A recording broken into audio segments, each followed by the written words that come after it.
সুপ্রভাত বন্ধুরা, রবিবারের সকালে সবাইকে জানাই উষ্ণ গুড মর্নিং। উষ্ণ বলার কারণ কি দেখো, একবার আকাশের দিকে তাকিয়ে দেখো। এখন সকাল 8:30 বাজে। আকাশের দিকে তাকিয়ে মনে হচ্ছে না যেন বেলা 1টা বাজে। আর আজকে সকালে কিন্তু খুব তাড়াতাড়ি ঘুম ভেঙে গেছে, মানে ঘুম ভেঙে গেছে বলতে চোখ খুলে গেছে, কিন্তু বিছানা ছেড়ে আর উঠতে ইচ্ছা করছিল না।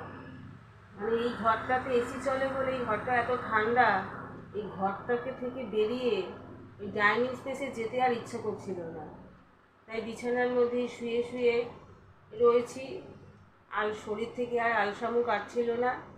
তারপরে অনেক কষ্টে 7:30টার সময় বিছানা ছাড়লাম, আর যথারীতি বাইরে বেরিয়েই একটা গরম ভাব। আর বাইরের দিকে আকাশের দিকে তাকিয়ে দেখছি আকাশটার মধ্যে আর এত রোদ, মানে আকাশের দিকে তাকানো যাচ্ছে না। তা কী করবো, এখন প্রায় 8:30 বাজে। তা অনেক গড়িমসি করে বসে একটু দাদার সাথে গল্প গুজব করে এখন জাস্ট চা করেছি। তাই ফ্যানের তলায় চাটা রেখে দিয়েছি। আর গরমকালে দেখো এই এক সমস্যা, ভিডিও করতে হলে ফ্যানটা যদি চালিয়ে যদি ভিডিও করি তাহলে একটা ঘঁ ঘঁ করে আওয়াজ, কিন্তু সবসময় তো গরমের মধ্যে ফ্যান বন্ধ করে তো আর ভিডিও করা যায় না। আর ফ্যান চললেই একটা আওয়াজ হয়, তোমাদেরও সেই আমার কথা শুনতে অসুবিধা হয়ে যায়। আর এদিকে ছেলেকেও ডেকে ডেকে, ছেলে এখন সদ্য ঘুম থেকে উঠলো। আর এই গরমটা এমন পড়েছে না, কারোরই ঠিক মেজাজ ভালো না, খেতেও ইচ্ছা করছে না। দাদাও ঘুম থেকে উঠেছে, হ্যাঁ চা খাচ্ছি। আর কালকে দেখো স্টেশনের দিকে গেছিলাম, এই মাছের এই বলটা তো এতদিন বাইরে ছিল, এটাকে আবার এখানে সেট করেছি, কতগুলো মাছ নিয়ে এসেছি। আর অক্সিজেন ছাড়া তো মাছগুলো ভালোও থাকে না। কালকে মাছ এনেছিলাম, রাত্রিবেলার অক্সিজেনটাকে চালানো হয়নি, দেখি সকালে উঠে দেখছি একটা মাছ মারা গেছে। তা মাছটাকে ফেলে দিয়ে এখানে অক্সিজেনটাকে আবার লাগিয়ে দিলাম। এখন 8:30 মতন বাজে। এরপরে 9:30টার সময় মিস্ত্রিটা চলে আসবে। এখানে কড়াইতে এখন চিকেন কষা হচ্ছে। আজকে দুপুরে লাঞ্চে হবে চিকেন কষা। ফ্রাইড রাইসের জন্য এখানে সব কিছু ভেজে, আজকে ফ্রাইড রাইসের চিকেন দেবো, ছোটো ছোটো করে চিকেন এখানে ভালো করে ভেজে রেখেছি, সব মশলা ভেজে রেখেছি। আর এখানে ইন্ডাকশানে ভাতও হচ্ছে। আর এখানে এখন সবাই বসে আছে, বসে বসে কাঁটা চামচ দিয়ে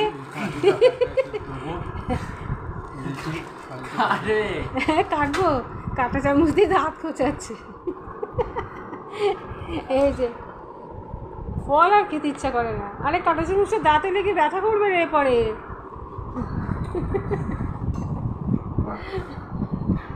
আর আমার ছেলের কাণ্ড, বলে ভিডিওটা কাটবে মা। আর গরম যা পড়েছে, আজকে মিস্ত্রি আসতেও অনেক বেলা করেছে। গরমের মধ্যে বেচারারা কী করবে, ওইখানে এখন ওই ঘরে তার কাজকর্ম চলছে, মিস্ত্রি দরজা বন্ধ করে কাজ করছে। আর এদিকে আমাদের সব কাচাকুচি চলছে। এখন ঘড়িতে বাজে 12টা বেজে গেল। লালটু আসবে বলেছে যখন, ও আসতেই পারে অত বেলা, ওদের কিছু ওর মতন কাজ করবে। কিন্তু নিচে তোমার মিটার ঘরের কাজটা তোমার আসলে সুবিধা হতো। এবং দেখো কিছুক্ষণ ফোন করবে। এখন দুপুর 2টো বাজে। এখন আমরা সবাই লাঞ্চ করতে বসে গেছি যথারীতি প্রত্যেক দিনের মতন। আজকে কিন্তু প্রচণ্ড তাপদাহ, বাইরে পুরো লু বইছে। এখানে আমরা এখন খাচ্ছি ফ্রাইড রাইস, চিকেন কষা, আমের চাটনি, স্যালাড। দাদা খাচ্ছে ধোকার ডালনা, অল্প করে চিকেন কষা দিয়েছি, কারণ দাদা একটু চিকেন খেতে অসুবিধা হচ্ছে। চিকেন খেলে দাঁতে একটু ব্যথা, চিকেন খেলে অসুবিধা, তাই জন্য দাদাকে ধোকার ডালনা দিয়েছি। তোমার জন্যই দিয়েছি, টেস্ট করে দেখো, ওই মেটে আলু আর ঝোল আছে, তোমায় বেশি চিকেনের পিস দিইনি। সব খেয়ে বলো ফ্রাইড রাইসটা কেমন হয়েছে। ভালো হয়েছে। চালগুলো আর একটু সলা সলা রাখলে ভালো হতো, চালগুলো একটুখানি যখন সবজি দিয়ে যখন নেড়েছি একটু চালগুলো ভেঙে গেছে। নতুন চাল এনেছো তো, চালগুলো এত ফাইন। চিড়ের পোলাও দাদা বলছে ফ্রাইড রাইসটা চিড়ের পোলাও লাগবে। আসলে চালটা এত ফাইন না। এদিকে রঙের মিস্ত্রিও কাজ করছিল, ওইদিকে একটু গেছিলাম, এই করতে গিয়ে চালটা একটুখানি নরম হয়ে গেছে। গুড ইভিনিং বন্ধুরা, এখন সন্ধ্যে 6টা বাজে। রান্নাঘরে চলে এসেছি সন্ধ্যেবেলা চা করতে, কিন্তু ঘর থেকে বেরোতে আর ইচ্ছা করছিল না। যে দুপুরবেলা যে ভালো ঘুম হয়েছে তাও না, মানে এত গরম লাগছে। এসি চালাচ্ছি, তাও আমাদের তো টপ ফ্লোর, ছাদটা একদম গরম হয়ে আছে। মানে এসি আর ঘরটাকে ঠিক ঠান্ডা করে উঠতে পারছে না, মানে এতটাই বাজে পরিস্থিতি। আজকে জানি না কত ডিগ্রি চলছে, কত ডিগ্রি সেলসিয়াস আজকে তাপমাত্রা, কিন্তু বুঝতে পারছি যে ভালোই, মানে মনে হয় তো 40 ডিগ্রির থেকে বেশি হতে পারে। তা মোবাইলটা চেক করলে জানতে পারবো কত ডিগ্রি আজকে সেলসিয়াস ছিল। মানে এত গরমে এসি ঠিক মতন কাজ করছে না। আর বাইরে যে বেরোবো ঘর থেকে ইচ্ছা করছে না, কিন্তু না বেরোলেই নয়। সন্ধেবেলা সন্ধেটাও দিতে হবে, তাই সন্ধে দিলাম আর রান্নাঘরে চলে এসেছি চা করতে। আর আজকে কিন্তু মানে গরমের মধ্যে আর দুধ চা খেতে ইচ্ছা করছে না, তাই জন্য এখানে র চা বানিয়ে নিয়েছি।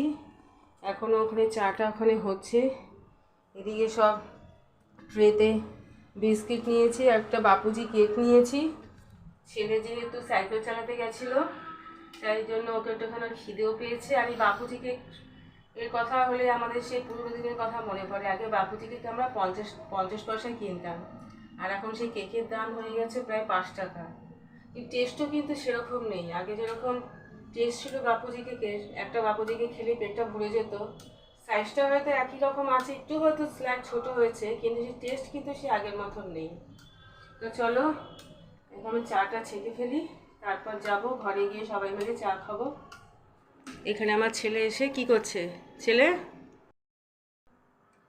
কালকে জানো কি হয়েছে? এই গরম চা ছেঁকতে গিয়ে চামচটা না চায়ের বাটির মধ্যে পড়ে গেছিল, আর সঙ্গে সঙ্গে চাটা ছলকে গিয়ে নাইটির উপর দিয়ে আমার পেটের মধ্যে এসে পুরো পড়েছে। আর যা জ্বালা, পরে দেখছি পেটের মধ্যে পুরো লাল হয়ে গেছে চামচটা।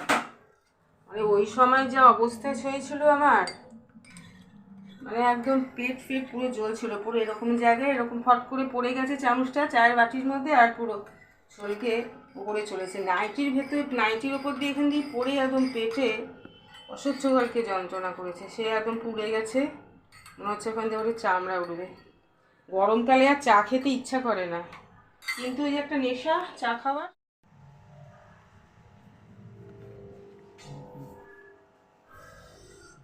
বাবা রে, বাইরে আর থাকা যাচ্ছে না।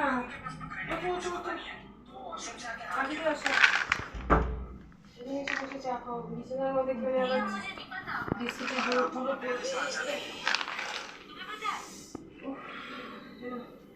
কালকে বিস্কুটগুলো কিনে এনেছিলাম, কাজু বাদামের মতো, খেতে কিন্তু বেশ ভালো।